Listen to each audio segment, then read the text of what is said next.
Ya, untuk update yang saya terima pada hari ini, untuk Kapolda sudah bertemu dengan Mr. Paul ya, Mr. Paul atas kepolisian New Zealand. Kemudian dari tim Satgas Damai Karten dari Polri dan dari TNI saat ini sudah ada di distrik Paro. Kegiatan yang bisa dilakukan hari ini adalah kita melaksanakan kegiatan olah TKP kasus pembakaran pesawat Susi Air yang dilakukan oleh KKP. Nah, selain itu, tim sesuai dengan apa yang disampaikan oleh Pak Kapolda lebih mengedepankan dulu soft approach, ya pendekatan lunak dan komunikatif dulu. Ini penting dilakukan, baik dengan melibatkan tokoh agama setempat maupun bisa mengakses komunikasi langsung dengan pimpinan KKP yang saat ini sedang menyandra pilot daripada Susi Air. Komunikasi ini dijalankan dulu. Apabila komunikasi ini nanti menemukan kebuntuan, langkah terakhir adalah ultimum remediumnya adalah penegakan hukum. Sudah disiapkan. Ya, di sana pasukan sudah disiapkan dalam rangka untuk melakukan berbagai macam plan A, plan B, plan C. Tapi ada indikasi baik Pak, maksudnya untuk soft approach-nya dari kepolisian, dari Pemda, dari apakah ada indikasi baik mungkin akan diterima dan sebagainya?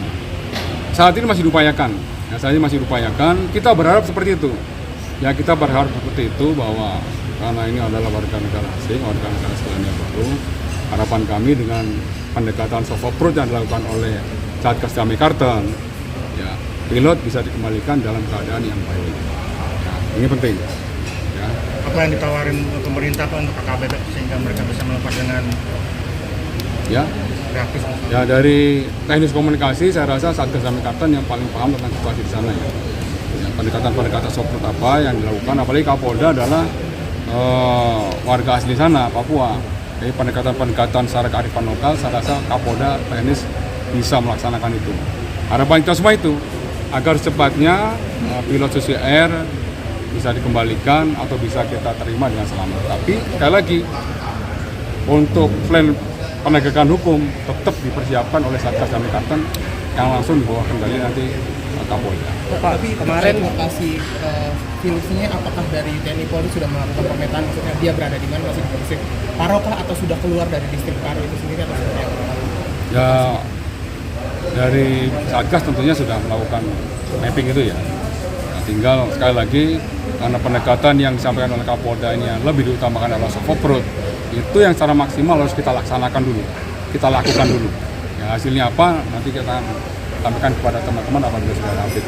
Pak, kemarin BNPB minta bahwa KKB diselesaikan dengan cara undang-undang terorisme. Pendapat Polri sendiri gimana Pak ke depannya? Ya, di Ya, dalam BNPT minta penegakan KKB itu pakai undang-undang terorisme Pak. ya Satgas Gakum yang paling paham tentang perumusan delik yang tepat apa yang harus dilakukan untuk menetapkan pelaku baik pengerusakan, pembunuhan, penganiayaan, ya, undang-undang apa yang akan dijerat, Satgas Gakum yang paling paham tentang itu. Secara teknis, tentunya mereka akan mengkaji itu sesuai dengan fakta hukum yang mereka temukan.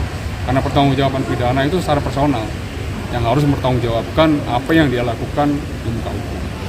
Artinya masih pakai undang-undang pidana biasa Pak? Belum Ya. Artinya masih pakai undang-undang pidana biasa hingga saat ini? Nah, saat ini masih seperti itu ya, karena melakukan pengerusakan secara bersama-sama, kemudian melakukan penganiayaan, ya, kemudian melakukan pembunuhan, itu kan masuk ke dalam kitab undang-undang hukum pidana dulu. Kalau berkembang kepada delik-delik yang lain, penyidik nanti harus membuktikan secara fakta hukum yang ditemukan di lapangan.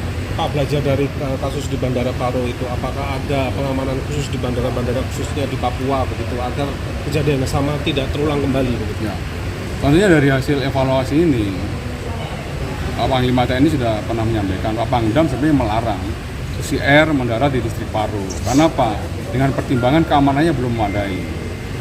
Dasar dari kejadian ini tentunya akan diaudit lagi oleh instansi terkait, TNI, Polri, pemerintah daerah, dan juga mungkin dari Kementerian Perhubungan, bandara-bandara mana yang bisa didarati oleh pesawat-pesawat perintis dalam rangka untuk misalnya untuk keperluan logistik, keperluan kesehatan, dan keperluan kedaruratan lainnya. Ini diaudit dulu agar kejadian ini tidak terulang lagi. Dan untuk distrik Paro saat ini sudah disiapkan pasukan pengaman khusus dalam rangka untuk mengamankan arus lalu lintas logistik yang ada di distrik Paro. Pak, kalau untuk kondisi dari pilot itu sendiri sejauh ini info yang diterima Polri apakah sehat atau gimana kondisinya, Pak? Informasi terakhir yang diterima Pak Kapolda saat ini alhamdulillah kondisi masih sehat, ya tapi masih di bawah kekuasaan KKP. Pak, kan sudah diingatkan jangan terbang di sana tapi terbang juga. Itu ada unsur kesengajaan nggak sih Pak dari pihak pilotnya sendiri melakukan terbang di sana atau gimana Pak? Nantinya sudah dilakukan audit investigasi ya terkait hal tersebut ya. Ini bagian dari nanti pendalaman dari tim, kenapa larangan sudah disampaikan kok yang bersangkutan masih mendaratkan pesawatnya di situ. Karena resikonya sangat tinggi, ya resikonya sangat tinggi. Itu nanti akan disampaikan apabila untuk pilot yang sudah berhasil diamankan, nanti akan disampaikan hasilnya seperti itu. Oke? Dulu ya.